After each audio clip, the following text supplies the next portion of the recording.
Welcome everyone. Ooh, that sounds loud. I'd like to acknowledge this land that we meet on today as traditional lands of the Gawler people, and that we respect their spiritual relationship with their country. We also acknowledge the Gawler people as the custodians of the Greater Adelaide region, and that their cultural and heritage beliefs are still as important to the living Gawler people today. So I think everyone's here that's expected, and it's just Paul who's got to some extended leave, so there's no apologies. Any motions to grant leave of absence? No. So I don't think I have to say anything else, do I? Any declarations of interest? Moving on. Paul's not No, we just said that. Any declarations of interest? I wondered why you were looking up there. Of course. I thought you were ignoring me. So, as far as the confirmation of minutes, would someone like to move that the minutes, and someone second? That's Judy and Deb, yeah. So the recommendation is that the minutes of the Gawler Heritage Collection Committee meeting held on the 12th of June 2025 be confirmed as a true and correct record. I probably don't, yes. Any discussion? Yes, any discussion? Of course.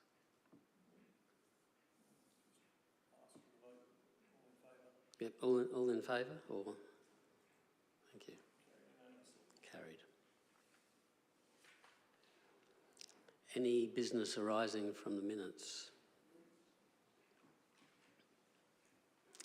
So the first report is the Cultural Heritage Centre 2024-25 financial year budget outcome. The officer's recommendation is that the committee note the Cultural Heritage Centre financial year budget outcome report. Does anyone want to say anything about it, or does Jacinta say anything, or Natasha? Through the chair, thank you.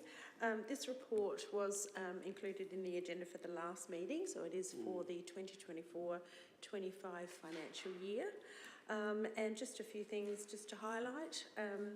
Obviously, it has some results for the three categories of costs, so staffing costs, operating costs, and also some information regarding the Heritage Reserve. And favourable variances were achieved as the end-of-year result shows, that the Cultural Heritage Centre delivered all the outcomes within the allocated budget, which is a fantastic result. Just to note, with the staffing costs, obviously staffing costs did have a favourable budget, and a lot of that is assisted through the Cultural Heritage Centre volunteers. Total number of 1,672 hours contributed over the financial year.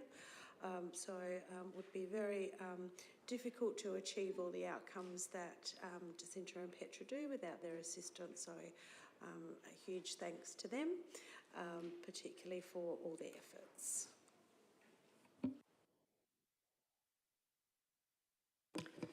Yeah, through you, Chair.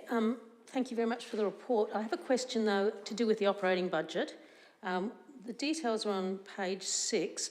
It talks about the fact that we received assistance for purchasing the Protodon sculpture, and then a decision was then made to put that into the asset register rather than the budget.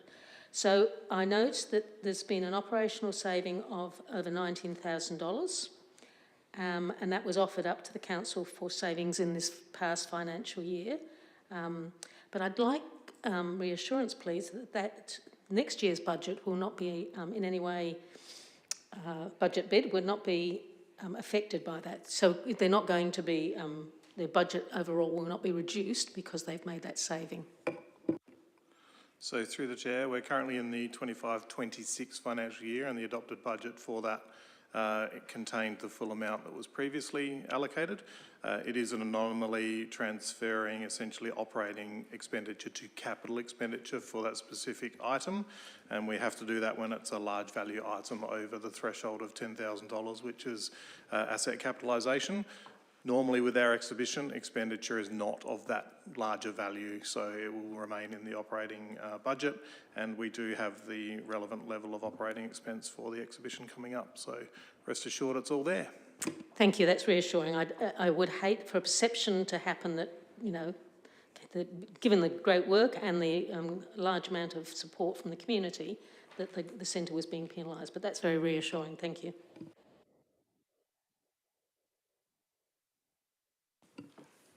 So if there's no more discussion, oh, there is, sorry.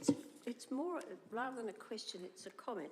Under the equity reserve, the financial donations received, is there any reason why the donors are not named? Through the Chair, yes, a couple of reasons. Number one of the donors, which is the larger donor, wanted to remain anonymous. And then the other donors that are in that $5,051 were miscellaneous deposits through either the tap and go facility or cash deposits in our heritage exhibition, and we don't know who they necessarily came from.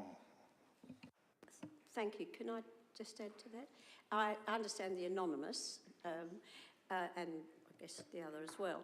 But what concerns me is that we do get donations from the Gawler Environment and Heritage Association, from the foundation, Cultural Heritage Foundation, and I just think acknowledgement of those would be good if they could. So through the Chair, yes, those donations are project-based donations to assist with the exhibition generally, or potentially a conservation of an item, so they don't actually go to our equity reserve, because the money is actually expended on the item that the donation is being provided for, so it doesn't go to the equity as a donation that's untied to any specific project. And when we do reporting, that is acknowledged. This report acknowledges the donation from Gawler for the Diprotodon sculpture, so we do report that and acknowledge it where relevant, but not in the Heritage Reserve, because that reserve is untied essentially. It is for cash donations from the community or others towards the future conservation of the collection, either conservation or future acquisition of items potentially, which are held in reserve for that purpose. If they are donations specifically for a project, it's acknowledged through the project itself.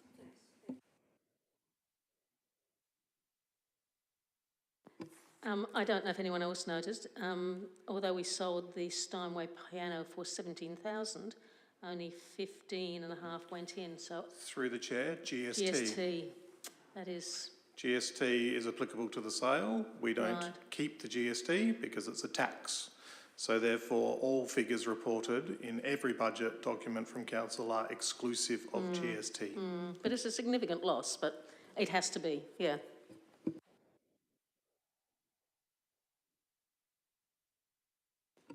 Okay, if that's all the discussion, I guess I just have to ask now, is anyone going to, do I have to move this one? Yeah, move and a seconder. Passed. Oh, can we vote as well? Mm-hmm. Cool. Just waiting for it to spin up. And the next item is the Gawler Heritage Collection Committee Annual Report. And so through the Chair, this report was presented in the last agenda and it's been carried forward. So it gives me great pleasure to provide the committee with an update of most of the major activities of the Cultural Heritage Centre staff and volunteers over the year. I'd like to point out a few things, that there were 4 exhibitions in total, 1 digital exhibition for the Football Frenzy round, 3 other exhibitions, our main exhibition and 2 community exhibitions that we supported. I'd also like to point out that on 2 separate occasions we loaned items from the Gawler Heritage Collection to community organisations outside of this building. So we loaned paintings to the community gallery, and we took some of the embroideries to the Embroiders Guild 40th birthday anniversary celebrations. So it's lovely to be able to take items that came from the community back out to the community. And so we're continuing to work with community groups in doing that. I'd also like to point out that we had a significant increase in attendees at the History Festival events this year, so that was very pleasing to see. We had donations of $9,050 from GIHA for the Diprotodon sculpture, and we had the $5,000 donation from a private individual. So they are both, I think, indicative of the value that the community sees in the work that the Cultural Heritage Centre does. And of course, staff at the Cultural Heritage Centre are also involved in other activities across council, and that involves working with the archaeology team at Pioneer Park, which has been quite an extensive project and continues to be. And we were involved with heritage interpretation for the Ailing Dwyer Limekiln Park. That's a long name for a park. So there's been a lot of activity across the centre for the year, and I'm happy to answer any specific questions that you might have.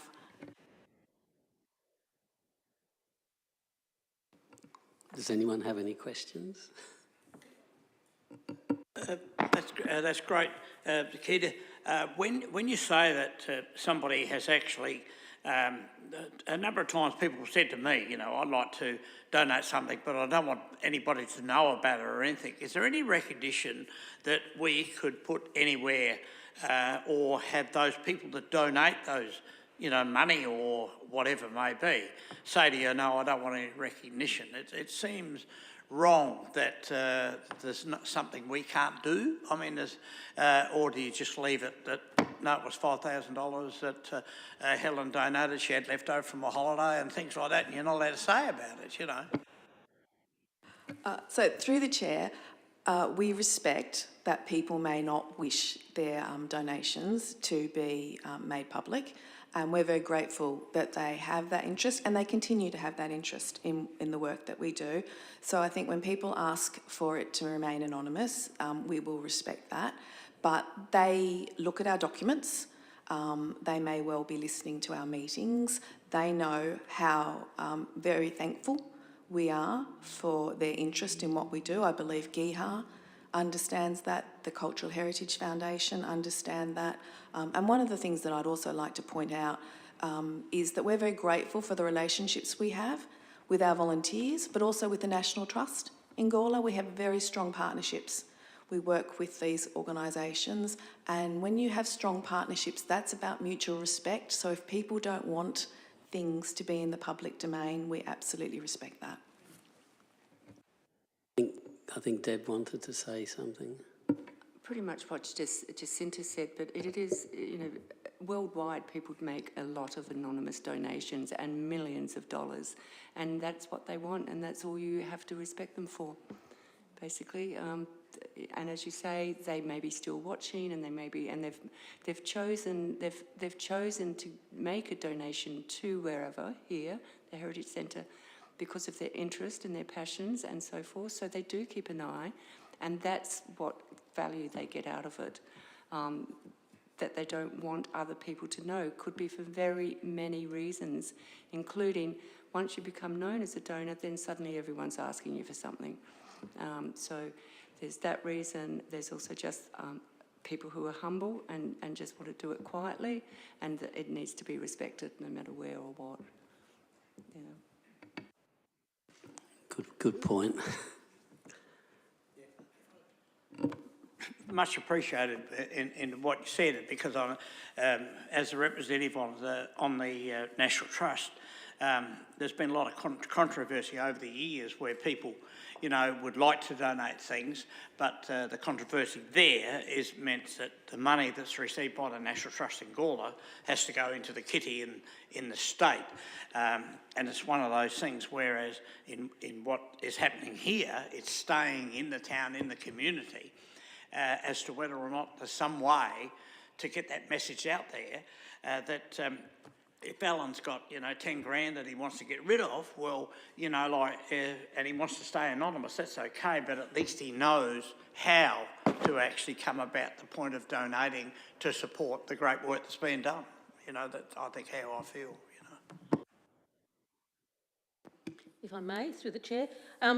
Thank you for the annual report. Again, mind-blowing, particularly the quality and quantity of stuff that's coming in.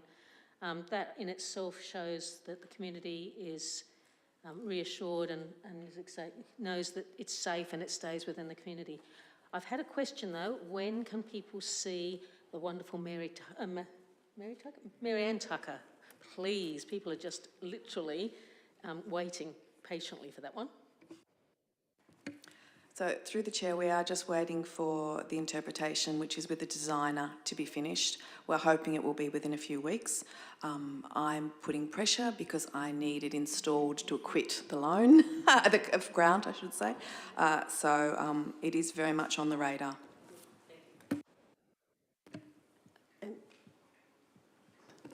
Judy. Thank you. First of all, I'd like to just comment on the fact that the Mother's Day exhibition went out of the building and somewhere into the community to nursing homes. Is that... I'm just very thrilled about it, is what I'm really going to say, is that so much of what we do doesn't necessarily go out into those more closed communities, and I think that was brilliant, and it would be great to see that happen in the future. My other comment about that particular paragraph and the following one is that there's no mention of the two people that were the main people that organised them. Martin in the first one, and I think probably Alan in the second one. Page 9 of 16's. Under the photos, the two comments. Yes, so through the chair, no, there is no mention of the people who worked with the Cultural Heritage Centre to deliver those programs. No, that's an oversight. But I think taking the exhibitions out is brilliant. If I may, through the chair, as part of council's commitment to sustainability, and to bringing stories out into the community, we are looking more and more at that. So we are packaging that up to go to the nursing homes. We're also looking at packaging up parts of the current exhibition that can go to schools, again as a sustainability measure, so that they can have a life outside of the 12 months of an exhibition. And because we are aware that there are many different organisations that are looking for content or experiences for their community at little or no cost.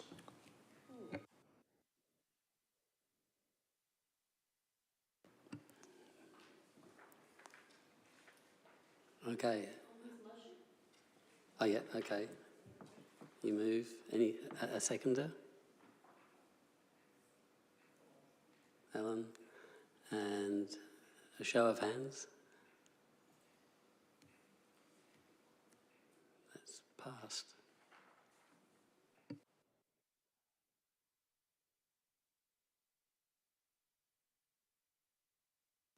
The next report is Heritage and Inquiries and Visitors to the Research Centre between April and June 2025. This is Jacinta. So through the chair, this is our quarterly report. There were 77 visitors to the centre over that period, 3 interstate visitors. So if you have any questions around any of that, it's the numbers are similar to what they were this time last year.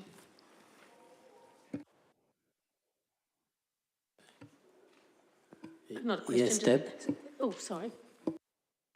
I just wondered how do these people decide that they need to come here? Do they have, is it a family-based need to research? So the overwhelming number of our visitors are locals, and they'll be coming here to do house histories or family history. But the people who come from elsewhere have usually found us via an internet search, knowing that they had a family connection to Gawler. They'll often communicate with us, with me, prior, and saying, you know, do you have anything? And then we'll encourage them to come, and they'll look at the items in the collection that way. Some of our heritage inquiries are from people who are quite distant and can't come. We provide the information. I'll tell them that there's an image available. That's when the permission to publish or permission to acquire object comes back to the committee. But yeah, so that's where they're coming from. It's predominantly family history or house history if you're local. Did you want to say anything, Helen? No. There are increasingly numbers of people who want to do more detailed. I'm thinking of the gentleman who's about to do a PhD that will affect Gawler. So we are picking up a few more, aren't we? We always said at the beginning we wanted to go for a wide range of research, including the high end. And I think people who are doing PhDs now tapping in is evidence of that. That's all. Cool. So would someone like to move? Deb, and seconded Judy, sorry. Sure. Thank you, Adrian. The great work that's been done, and I really praise it, I really do. And as a previous employee of the council and always looking into new ways that we can promote what really works, you know, and that's important, and that this does, and by the reports that we're getting in here.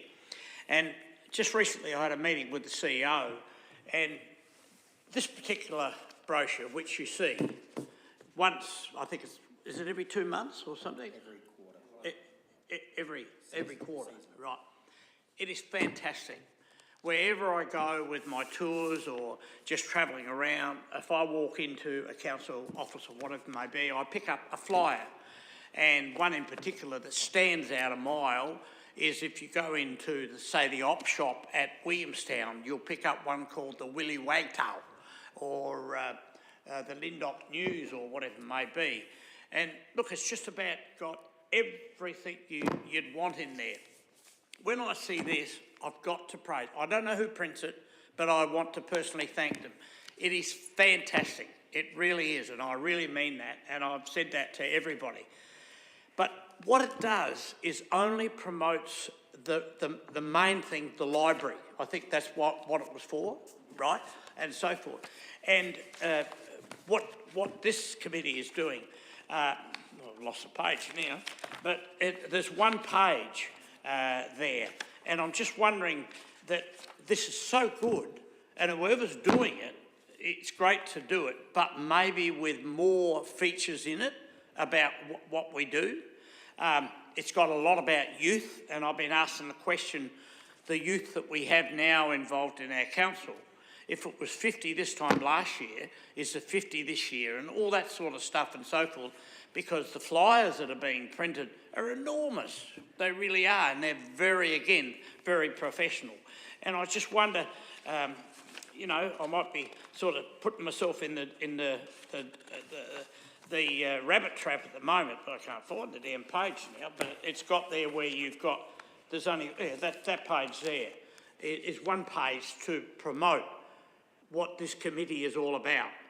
And when you consider the collection that is now growing, and after our meeting there the other day that we had in the room, you know, like everybody at the National Trust said, wow, you know, it's good. And if you don't promote it, you're not going to get people to want to be involved. And let's face it, volunteers are getting harder and harder to find and that sort of stuff. So, you know, I feel that this is fantastic, but is it doing justice to the whole of our council of the great work that's been done by so many committees, including this committee work? I think that's, I've probably opened up Pandora's box, but still, you know. So through the chair, I can comment. The Shelf Talk is an initiative of Gawler Libraries.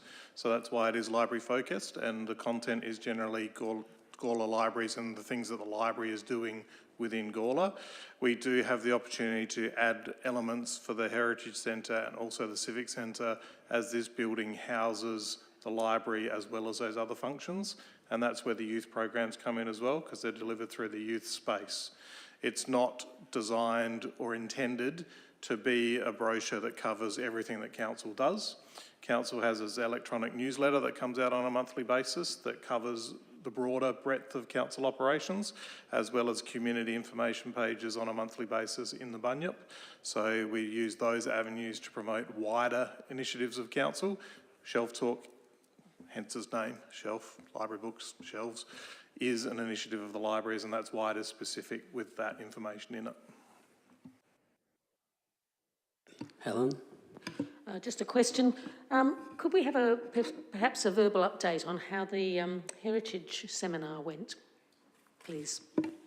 Through the chair, if we could deal with this report first, because we have opportunity for questions and discussion later in the agenda. Yes. So would anyone like to move? Moved and seconded, and so... Oh, I thought we would vote. Okay. Cool.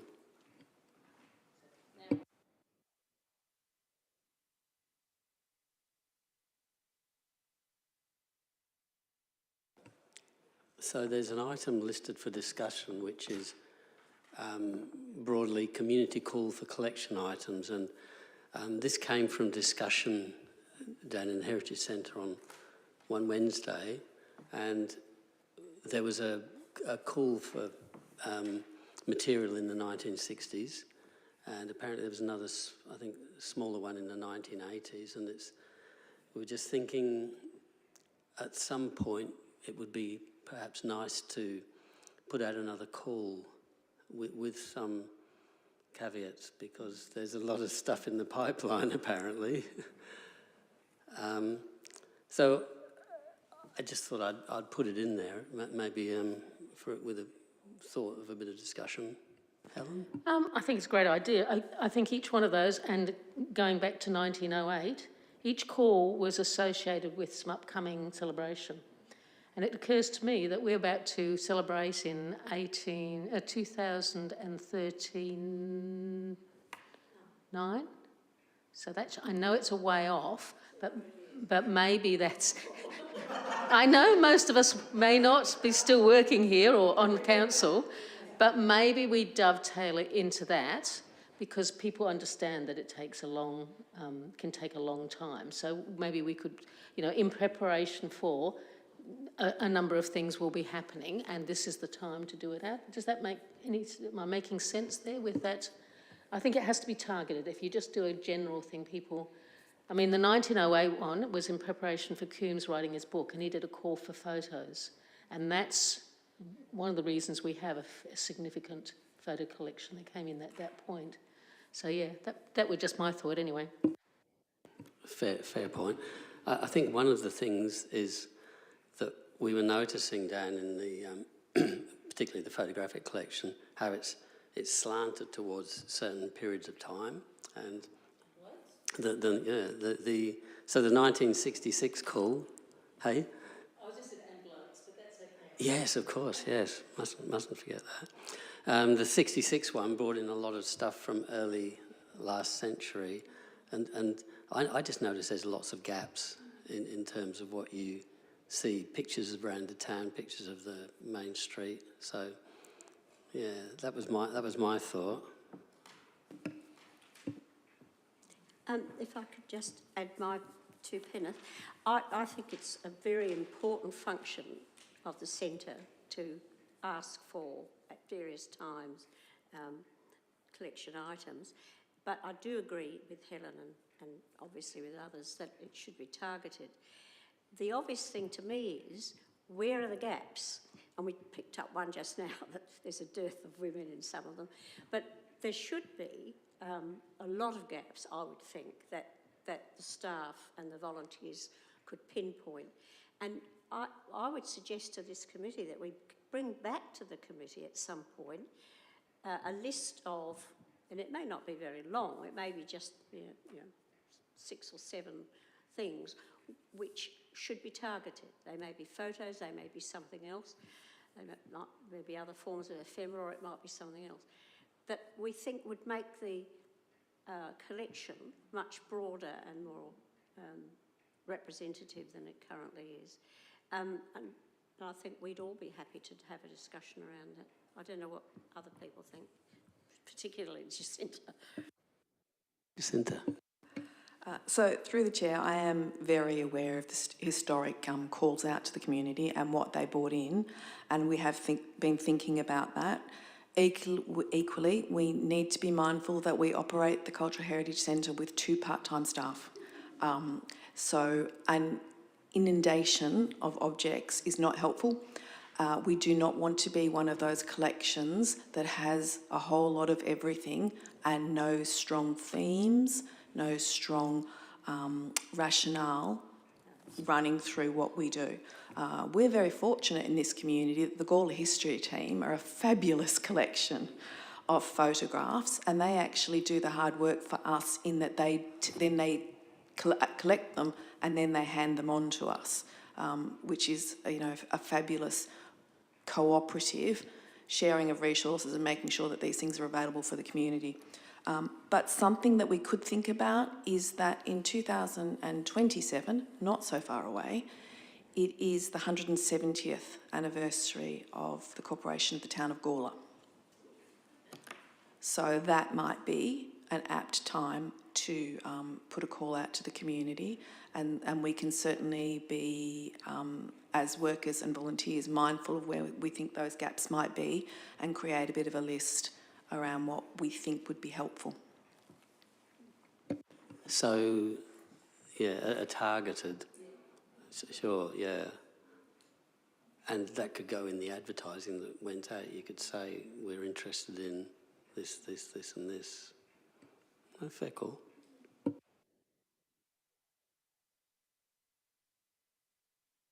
I now have visions of anything, call for stuff about your interactions with council. So dog fines going back to the 19th century, or letters of complaint from the 1920s. And Or even to 2025. or yes.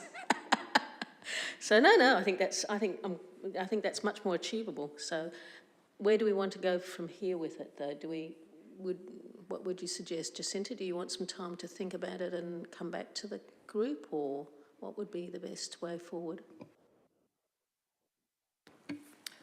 Through the chair, I'd like to go back to the volunteers who work closely with the collection and who have some ideas just off the top of their head or what they think is missing. And we might come together as a group and think about that. But I would also like to then liaise with the National Trust and the Gawler History team for where they see the missing parts of the whole entirety of the collections in Gawler are. And then we could come back to the committee with something that we as a heritage network have identified as some areas that would be helpful to target the community with. So just let it simmer, I guess, for the moment. No, I'd say rather it's a staged program. So I'll work with the volunteers of the Cultural Heritage Centre first. We'll have conversations with the history team, with the National Trust. Then we can come back to this committee with our thoughts on where the lack of objects and information is and where we go with that and how we take that out to the community.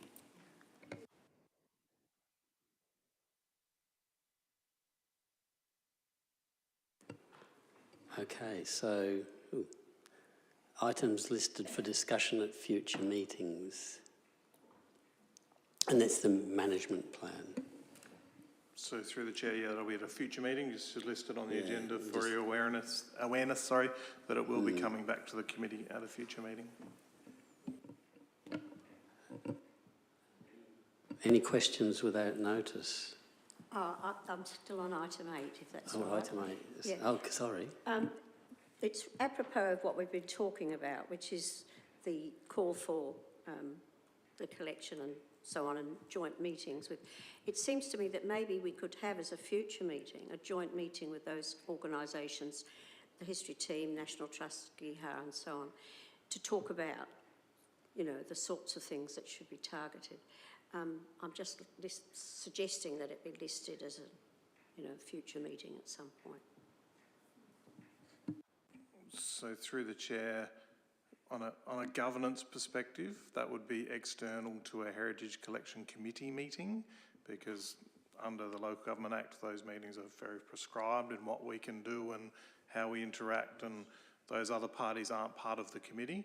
But we can certainly work with through Jacinta to organise a gathering of those groups to come and have a chat, but outside of a formal meeting. So we wouldn't list it as discussion for a future meeting, so to speak, but we'll take it on board to get those relevant parties together for a discussion on it at some point.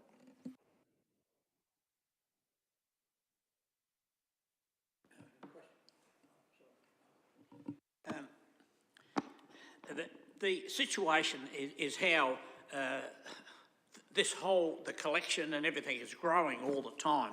Is there any thought about the point of having more of that collection on display, and if so, where? Taking into consideration of the changes at the Visitor Information Centre with upstairs and downstairs. I just wonder if there's been any thought about the point of displaying more of what is actually now in the collection. So through the chair, we do display bits and pieces in various parts of the building. So there is a small display in the cafe space at the moment. There is the reading room, and the Mary Tucker frame will go in there, and there are various items that go in that space at the time. I'd love another gallery, Councillor Samble, and if you can find that and the budget.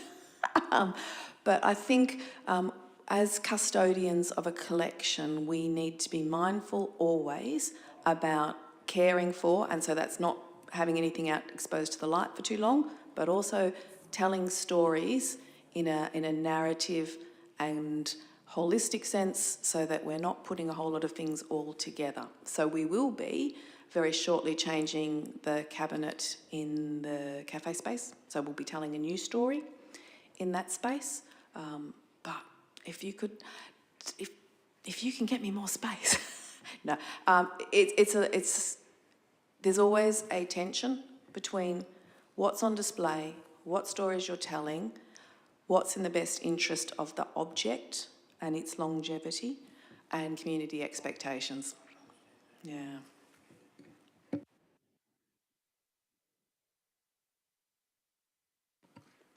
Okay, so any motions with that? Still on questions? Oh, sorry. Now, at this point, could I ask for an update, please, on the Heritage Symposium?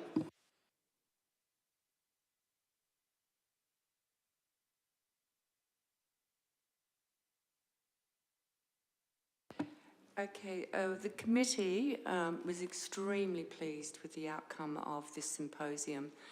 We had some excellent speakers, and it was just a short afternoon symposium with very dynamic discussion. And we felt that we were happy with the size of our the attendance. I have a breakdown here for you. That we had at least 4 local heritage building owners who were keen to be involved and take part of much of the discussions. We had 57 attendees in total, and they came from Adelaide, Clarendon, McGill, Barossa, Clare, Norwood, the Mid-North, Tungkillo, the Adelaide Hills, and one attendee was from the York Peninsula. I happened to catch her walking into the building to give her direction to come in, and she informed me that normally she works on Friday, but to get to this symposium she worked on Sunday before, so that she could take the Friday off and get to the symposium. So the speakers were of high quality and really attracted some very interesting people. And representatives, attendees included representatives from 4 different architectural firms, planners from Salisbury Council, West Torrens Council, Charles Sturt Council and the town of Gawler, President of the National Trust of South Australia, President of the Oral History, South Australia Northern Territory, President of Professional Historians Association of South Australia, and architecture PhD students from Adelaide University as well. So not only did we have a high calibre of speakers, we had a broad range of people who are very much involved in that area. And there was some very dynamic discussion that led to many questions for further discussion. There's been suggestions of perhaps bringing people to do more intimate sort of meetings for discussion. I think that's about it. Did you want to add anything? Judy. I'd like to add that it was brilliant. It was really well run, and I think we should record in our minutes a vote of thanks to Deb and the people that organised it. It was really very professionally done. Brilliant. I just want to name that the committee was primarily Jacinta and Helen and myself, but we did get some support from within council as well, and that was greatly appreciated. And yeah, and also Business Gawler was gave us some sponsorship money, so that was good too. And from my point of view, we did engage with businesses. That's the most interesting thing, that conversation about buildings in the main street, accommodation over the top of some of our multi-stories, how to interact with council and Heritage SA, all of that came out from a business point of view. And again, I think that is down to sponsorship or working very closely with Business Gawler. I think for the first time those voices came out and were involved and offered opinions. And I think that was really valuable to be heard and give them a voice. And also for the planners to listen to that, and to the heritage people as well, what it feels like from the other side of the ditch type thing. So, yeah, I think that was a particular highlight for me. So, thank you. Yes, I certainly think we should note thanks to Would you Deb like me to move that way? Yeah, Deb and Jacinta and Helen. Is that appropriate? Should I move that way, or is it just fine just to go ahead and do it? So through the chair, we'll put it in as a motion without notice shortly when we get to that item on the agenda. But Connie will work it up in a minute. Okay, so is that all as regards questions without notice? It is. Again, sorry, I'm going to bump in and say another. The MC Samuel Doring was actually also a major asset, and because it's South Australia, of course, he has lots of connections with Gawler, and we're coming back, we hope, to do some research and further work in the cultural centre. Samuel is becoming quite well known across the state and interstate through his connections with Annalby and a whole range of other things. So again, I think it's part of that marketing and taking the collection outside of the building type stuff. What we're doing now is interacting wider with the whole community.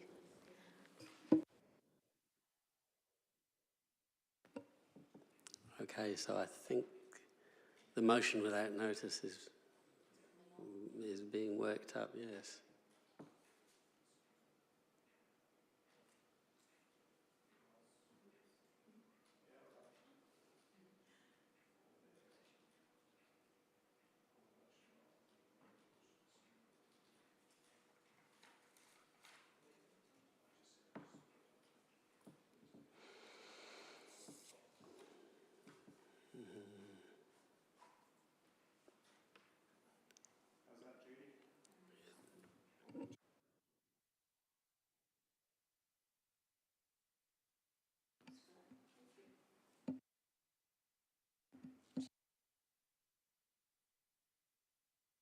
A seconder?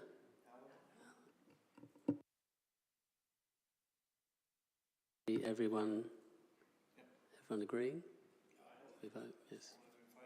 Mm-hmm.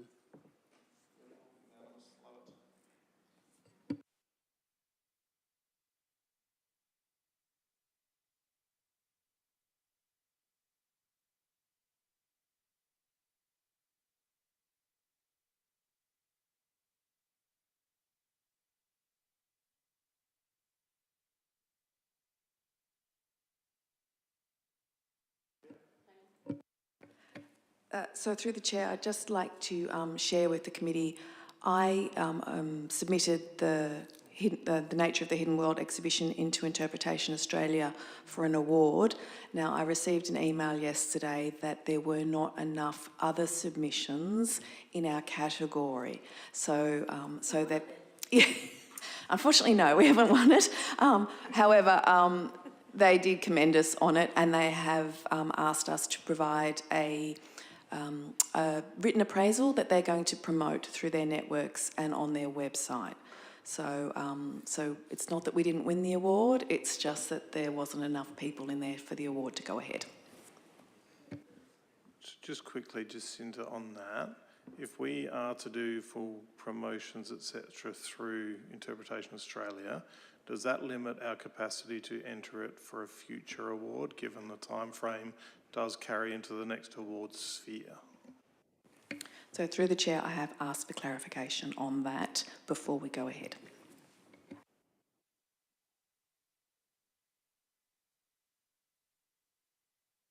So is that everything?